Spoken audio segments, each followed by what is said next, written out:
Hi, I'm Lisa K. Donner, along with Jeff Charles, James Fite, Sarah Cowgill, and Andrew Moran. And this is the Conservative 5, Liberty Nation's online TV news program. On today's episode, COVID 2.0, Return of the Mask Monsters. After America and the world begins to get back to normal, will the mask tyrants return due to the Delta variant? AOC's recently convoluted confusion. Railing against the wealthy, AOC drops $1 million plus on anti-capitalist campaign goods. The irony is delicious here, folks. From the grave, Jeffrey Epstein speaks. We'll talk about the latest revelations about the disgraced financier. We'll play around in our kicker segment with worst case scenario and hope nobody ends up in the ditch. Finally, for our MemberZone subscribers only, the final frontier and beyond. We'll explore the possibility of living it up like George and Jane Jetson. All this and more coming up on this edition of the Conservative 5.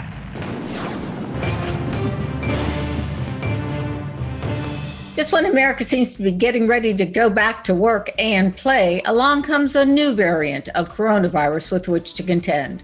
The new scare arrived less than a week after House Republicans introduced a bill to end federal mask mandates. The CDC, left-leaning scientists, and the media have teamed up. The message? Get vaccinated or run for the hills because the new improved Delta variant of COVID is coming to a city near you.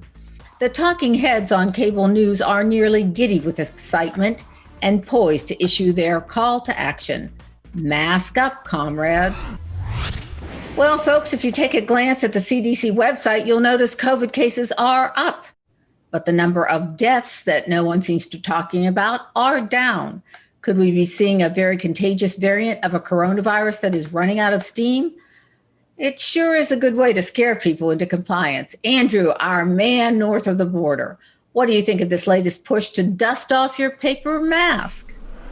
Well, I think it's absurd to bring back any of these mask mandates or even public health restrictions. If you look at the data from all over, as you alluded to, the cases are gradually rising, but at the same time, the number of deaths and hospitalizations are either falling or they're flatlining. The 7-day average in the United States is, I think, below 300. In the United Kingdom, it's around 30. In Canada, it's around 10. So at this point, it's merely shifting the goalposts. You know, when the pandemic started, everyone was saying in the public health establishment that when you have vaccines, you can get back to normal and everything's going to be hunky-dory. But the vaccines now, they are working. So, you know, it's these bureaucrats who don't want to let go of this power and they enjoy this limelight they've accumulated over the last 15 months. So ultimately, I think it comes down to this. You either think the vaccines work or you don't. And if you don't think so, then you're advocating for these masks and you're doing a disincentive to encourage the people who are hesitant to not get vaccinated. Okay, but what you have is places like LA County, and which is the largest county in the nation, and 7 other counties in north of LA. And what they're doing is they're forcing people who are vaccinated to get masks. Now they've returned the mask mandate. Jeff? Yeah, well, what they're doing is, here's what they're doing is they're trying to hold on to this fear and this hysteria over COVID for as long as possible.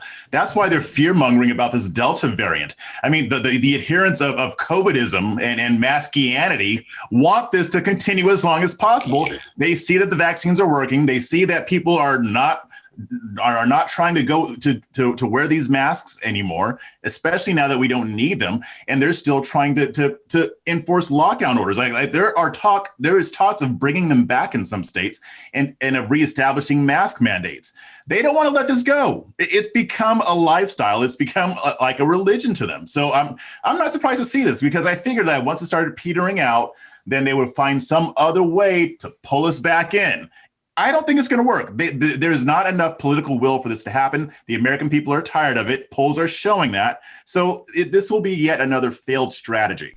Schools across the country are now sending out, hey, school's going to start a couple of weeks and we might have mask mandates. That's even in a red state of where I live. And that kind of thing is crazy. But nobody wears a mask here to begin with, let alone slap one on your kid. And the JAMA just printed something, the Journal of American Medicine, they just printed something that it's very unhealthy for children to wear masks all day long, which would be what they're going to be required. All right, but apparently the American Academy of Pediatrics has just recommended that those age 2 and up wear masks at school. So, we've got conflicting medical information. Well, we can't have it both ways. I think, they come out with something, if it doesn't fit the narrative and it doesn't fit, how we can control the populace, maybe they're going to revise that. Jim? I mean, you brought up the AAP there. I think Big Pharma has a lot to do with that. And Joe actually wrote about that. Hadn't been on site yet, but it will be. There's a lot of money. That would be national correspondent Joe Schaefer at libertynation.com. Go ahead. Right. Yeah. Sorry. There's a lot of money funneling into that association from companies that make masks, that make these vaccines and all this stuff. You really got to look at where this is coming from. All right. But here's the thing. Isn't this mask push antithetical to those who are to forcing more people to get vaccinated? In other words, you're asking them to get vaccinated, but you're taking the people who are already vaccinated and you're forcing them to wear masks. I mean, isn't that a little bit of talking out of both sides of your mouth, Andrew? Well, yeah, I absolutely agree. Up here in Ontario, we have, I think it's 75% are fully vaccinated, and yet we still have these public health restrictions and these mask mandates. I just came back from the park with my twins, and there was a day camp there, and they had these 5-year-olds, 4-year-olds. They were all masked. It's 30 degrees Celsius out there. It's sunny, and you still have all these masks. It's absurd right now. Just the other day, GoodLife Fitness, it's one of the biggest gyms in this country, and they were telling people, okay, we're not going to ask you to show that you've been vaccinated. And the hysteria that people had were saying, oh, how dare you do that? You're putting my life at jeopardy. But you've been vaccinated. If you've been vaccinated, you don't have to be concerned about it anymore, especially if you've been double vaccinated. And then, of course, if you get the booster shot, then you should be even thrilled because then you're triple vaccinated. So give us a break already. Well, even in the same vein, I mean, you have people on the left pushing for vaccine mandates and mask mandates. None of these are popular. Like, among Republicans and Democrats, nobody wants a vaccine mandate. Like 60%, almost 60% of Democrats say that they don't want mask mandates. 80% of Republicans say the same thing. Nobody wants this stuff, but you've got the hard left pushing stuff that people don't want because they do want this level of power. And I think Jim made a great point. The pharmaceutical industry could be involved in this as well because they're profiting off of it. And we always have to ask that question, who profits? Well, it's not the American people, that's for sure.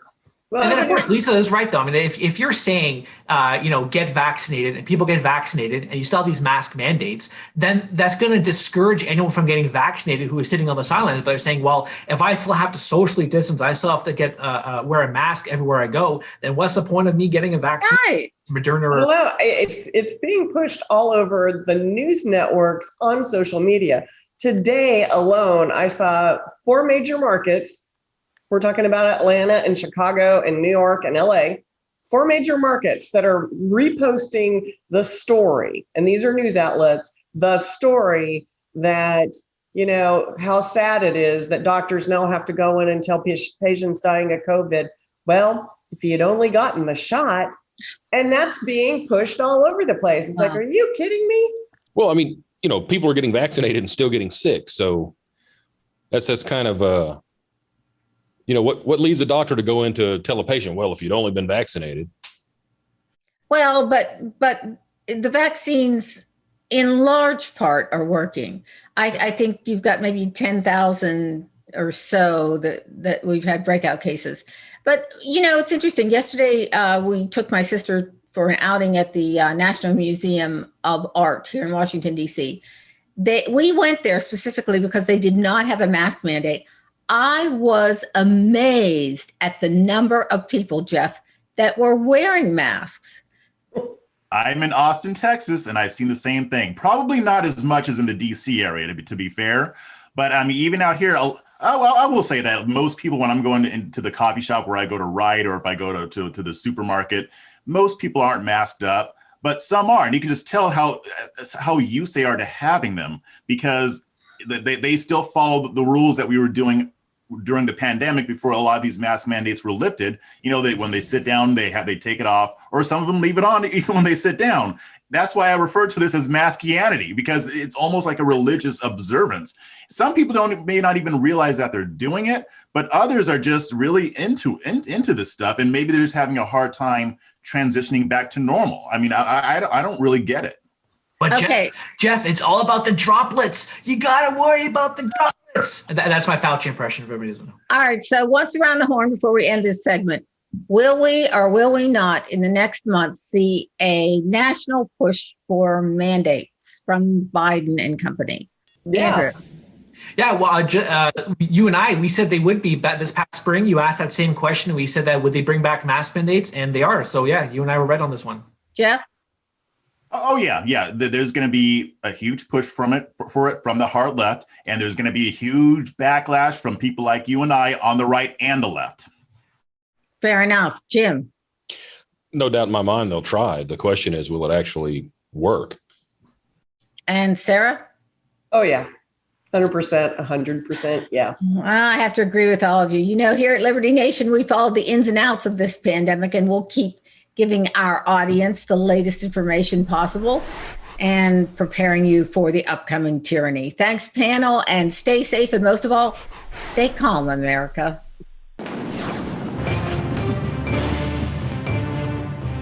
The New York representative, who goes by the cute nickname AOC, is confusing us all again with her latest campaign scheme. In her quest to be one of the little guys and advocating for all those budding socialists out there, she poured $1.4 million into campaign merchandise with taglines such as, quote, tax the rich and fight for our future. Is it hypocrisy at its finest or necessity as the mother of invention? Let's turn to James Fight, who penned an article on LibertyNation.com this week on AOC. Jim? Hey, I think it's both. There's definitely hypocrisy, but I think it just really highlights the fact that if you want to succeed as a socialist, you're going to have to spend some money. But they always revert to capitalism in some form. Andrew, you're the economist here. Yeah, much like Che Guevara, or even in some cases Mao Zedong, I think AOC is another great symbol of both capitalism and even the American spirit. Here's someone who started off as a bartender. She climbed her way all the way as a congresswoman without any discernible skills. And now she owns a Tesla. Her online store is making $1 million. And she'll probably run for president by the time my twins are in college, after writing a book that will probably net her 7 figures. So, good for her. She's selling socialism just like Bernie Sanders did, and she's making $1 million off of it. And I highly doubt she sees the irony in it, that she's using capitalism to make money off of socialism. Jeff, do you think she knows what irony is? I think this is where we underestimate her. She is very brilliant at this stuff. I mean, this is not the first time she has used a conservative principle to advance socialism. If you remember back to the freeze in February, it was brilliant on her part to make me happy with her and angry at my Senator Ted Cruz, because while he was trying to escape to Cancun, what was she doing? She raised money from private individuals who wanted to donate to give to people who were dealing with the freeze in Texas. From halfway across the country, you have liberals using conservative principles, which is charity, not relying on government, relying on individual charity to fix a problem. And she pulled it off masterfully. So yeah, I don't think she cares about the irony. She might not even be able to spell irony. She knows her audience won't notice it. The only people who will notice it are people who don't agree with her. The people who won't notice it, they'll say, yeah, let me buy this sweatshirt. This is great. I'm going to sell socialism while I give you my money to go towards whatever you want it to go towards. It's insane. And this does need to be pointed out more often, because what she did in Texas was good, but there was no socialism involved in what she was doing. I can see the meme now. There she is holding up an iron and saying, say what? Sarah. That's like Abe Simpson from The Simpsons. All right. She might not be the brightest grammarian. She might not be the best when she wants to string together 3 words and make a sentence. But she is a capitalist, and she knows how to make money. Unfortunately, she's making money for herself and for furthering her cause, not the cause of socialism, her cause of getting reelected. And it is hypocrisy. And I don't see why more people aren't really pointing that out. No, you don't understand. Capitalism isn't about transactions. It's about not caring about other people. That's her definition. Oh, Right. Because all the conservatives and all the capitalists are mean. That's it. It reminds me when Bernie Sanders, when he was asked, is it hypocritical, to make $1 million while advocating socialism? And he said, well, if you write a best-selling book, then why not? Why can't you make money off of your labor? You can do that too. So I'm sure AOC is going to be something like that too. Well, I'll make $1 million off of my stock. Yeah. wow, Andrew, I'm going to push back a little bit on the idea that it's hypocrisy. No, this is what socialism is. This is what communism is. Do you know how many houses Mao Zedong had? Do you know how Kim Jong-un lives? Technically, all of the houses. Yeah, well, yeah, but the thing is, it's like Animal House. Some animals are more equal than others. So AOC and Bernie Sanders, they're just more equal than other people. And this is the logical conclusion. This is the logical outcome here. I was saying it's actually as Animal Farm. Animal Farm. I wouldn't want to see AOC in a toga or What did I say? you said Animal House. Andrew, where are you I mean, Animal going? Farm, same thing. Whatever. There was a house on the property. Good pickup, Andrew. Good pickup. Any final thoughts on AOC raising millions of dollars for herself and, crying socialism? No, I mean, what? I'm sure 3 other people on this panel are going to find a way to get their last word in, but I don't see where else she has to go with this. It's just bad. It's just bad form to be a socialist and be throwing money at capitalism. That's the grift. It's grifting season. Yeah, it's like Jeff was alluding to. That's the end goal of socialism, right? Is to get all of your money for me. Well, branding the USA as a leftist state is AOC's game plan, and I guess she will continue to rise in the ranks of the reigning socialists with the soft underbelly of a capitalist at heart. Stay tuned, as I'm sure this isn't over yet. Thanks, panel.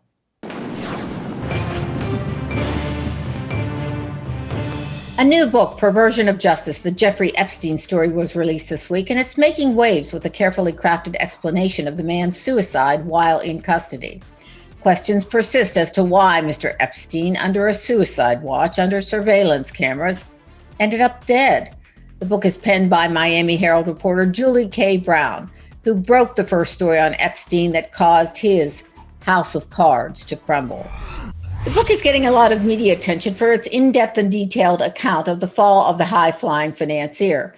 Of course, there's a chapter titled Jeffrey Epstein Didn't Kill Himself.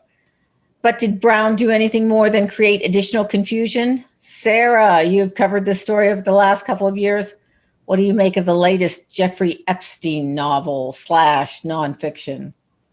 I think the most interesting thing about this book is it's not a rehash or a regurgitation of every story that not only we have covered at Liberty Nation, but every other major market has covered. You know, the FAA reports on the airplanes and the pedo island and who was a visitor and all of the famous and political people, you know, that they can link to Epstein. What Julie Brown is trying to find in this book, she's trying to find the reason that it was allowed to happen. And I think that's the story here. The story is, why was there such a deal cut to let him go in the first place? And that was whatever happened the 8 years ago when he was first brought up and everything was, you know, he went to prison for a nanosecond and things were dismissed. But why was that deal cut? And she's trying to figure out who is the top dog and who allowed it to happen. And I think that is the real story, because he's dead.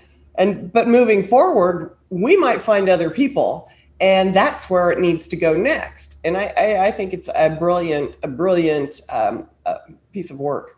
Jeff, are you as fascinated with this story as most of America is? Yes, I mean, especially because human trafficking and sex trafficking is one of the things that I pay attention to the most, especially lately. And Sarah's right. I mean, there is no might about it. Yeah, we are going to find more people like Jeffrey Epstein. They're out there. They exist in other countries. They exist in our country, and it's rampant. And I'm not getting into conspiracy theory stuff. I'm not, going into Q or anything like that. I'm just talking about in general. There are sex traffickers out there, and if somebody's rich and famous, they shouldn't be able to get away with it the way Epstein did. And something tells me that it was more than his money and his celebrity that allowed him to evade charges. And what Brown's pointing out, Jeff, I mean, you're right. What Brown's pointing out is that somebody pretty high up on the ladder is cutting this guy's sweetheart deals all the way through. Well, but she fingers Kenneth Starr, and I think she even mentions Alan Dershowitz. She mentions Acosta, because Acosta cut the real deal. Somebody help me out here. He was a high guy in Trump's administration, and he resigned over this because he was the one that cut the deal, the original deal that people are going, how could you ever cut a deal like this? He's the one that wanted to prosecute the guy. So there's something stinky here. I mean, I think she's on the right track. Yeah, I read a report recently. I think it was in the London Guardian or the Daily Mail, and they were talking about one of his butlers said that there was a room in his private island that nobody was ever allowed to be in except him.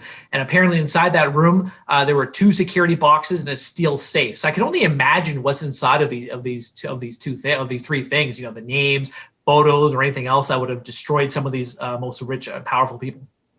Jim, are you aware of the story about John McAfee? Does everybody know? John McAfee was the inventor of one of those great internet security, computer security programs. Anyway, he got into big tax evasion trouble, left the United States. He was picked up in Spain finally, put him in a Spanish jail. One day after they said he was going to be extradited, he was found dead in his cells. But apparently he tweeted out, if I end up like Jeffrey Epstein, I didn't kill myself. Thoughts?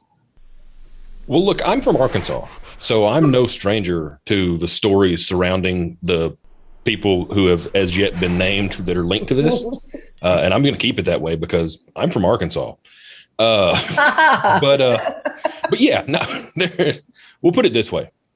When you hobnob around with the kind of people that Epstein did, again, I'm not throwing any names out. It just seems like that having those friends appears to be a terminal condition. We'll put it that way. Especially if you're talking about dirt and in general. I mean, with McAfee, like, to me, it's like, yeah, it's possible that it could have been an Epstein situation because I don't believe that Epstein killed himself. But at the same time, McAfee liked to troll a lot, and I could see him doing this as a troll. So it's very hard to tell. As someone who's infatuated with economics, I always want to provide my own spin on something. And, a lot of people who are smarter than me have their own takes on everything that's going on with Jeffrey Epstein. So from my point of view, I have these questions such as, did Epstein devise his entire business scheme or was it winged from the start?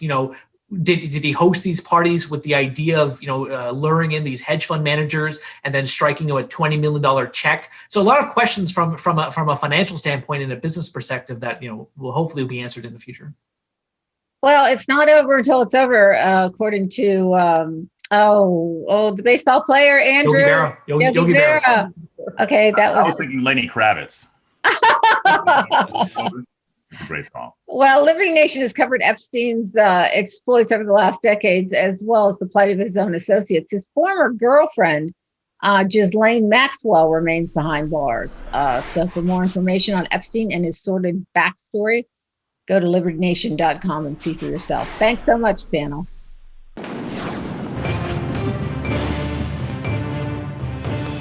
Well, folks, it's time to let our hair down and get a little crazy. Well, as crazy as conservatives can get. This week we play worst case scenario. Add sound effects, pictures, something funny, Frank.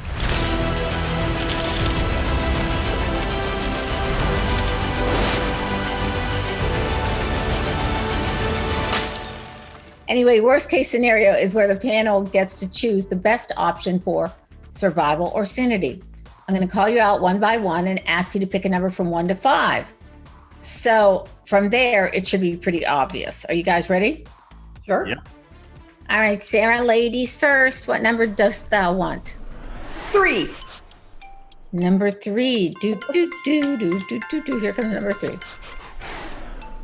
Would you rather spend 24 hours on the streets of Chicago or be waterboarded by Jack Bauer on 24? Oh, I love Jack Bauer. I would let him torture me any which way he would want to, and that's way more fun than dodging bullets. I want Andrew's comment because I know he loves Jack Bauer in 24. I do. When I know you don't. You don't. You're busy listening to the 4 tenors. Well, I know I definitely picked the streets of Chicago because I want to find these MAGA guys. I want to have a noose thrown around my neck and go to a 2 a.m. at a Subway shop in freezing cold. So I want to. You're just going to get shot. There's no Chicago. finding MAGA guys. You're just going to be shot. They've had mass shootings in the last 6 hours, just this week, within 6 hours of each other. Chicago is not the safe place to be. Well, these days, neither is Nationals Park or New York City or whatever. Anyway, all right, who's going next? Spin the wheel. I say Jeff. Jeff, pick a number. 1. 1. 1 must be your favorite number. Yeah, you keep picking 1. Because he's number 1. All right, let's do 1.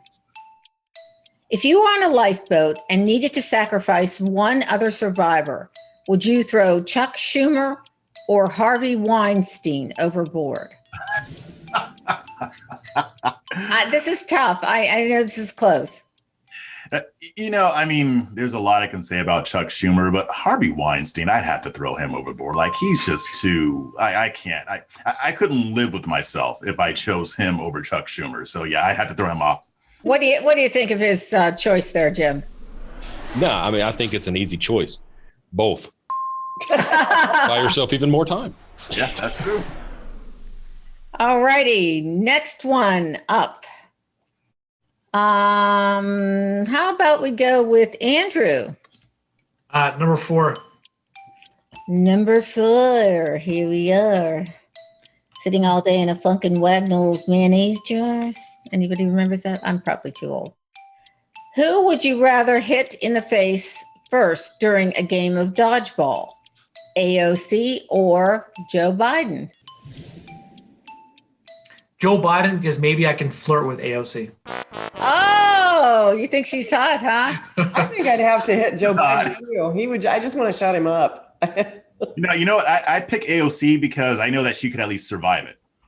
But the problem is, Andrew, I think Joe Biden has been hit already too many times. He's, you know what I mean? Elder abuse. I know. He's got this concussive kind of thing going on there. Maybe we Who knows? You might knock him straight. Could actually be treatment. But if you hit AOC in the head, there's nothing inside, so it would just bounce her off and she'd survive it completely. So nothing would be wrong with her. All right. So who's next? Am I next? Jim. Okay, 2, 5, or I actually have a 6 here. I'll take 6. Okay, just to be out of the box. Mm-hmm. Okay, number 6.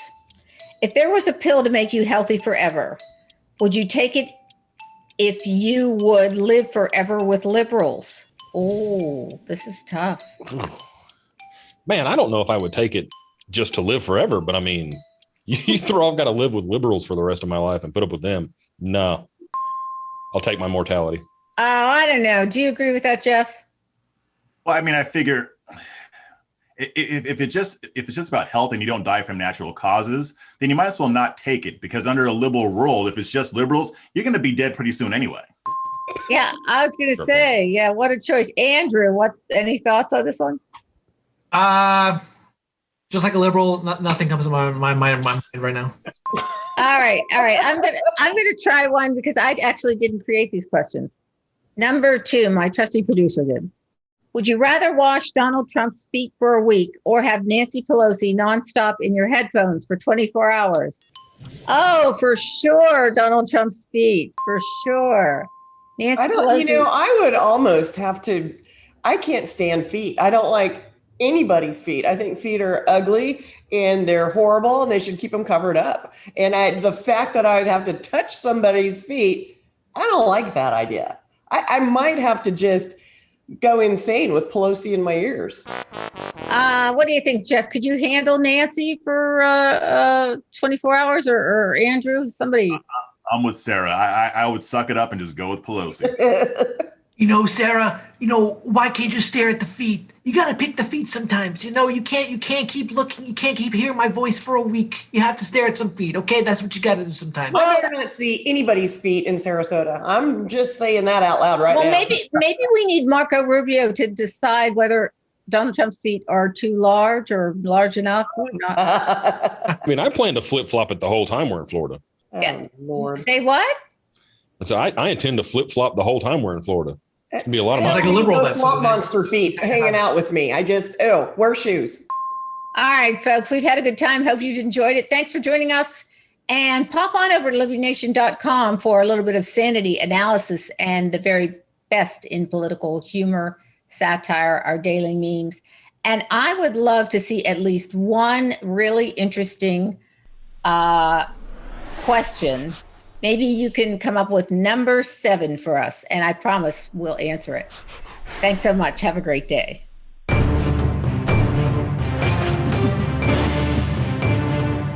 That's it for our Conservative 5 panel today. Check out our other C5 shows and segments on your favorite video platform, YouTube, Vimeo, Rumble, and now we're on Gab TV. As well, Liberty Nation has its own Roku channel where you can see all of our productions. Thanks so much for tuning in, and remember to surf on over to libertynation.com. Sign up for our new member zone, just $29.99 for the year. This has been a production of libertynation.com, conservative news where truth matters.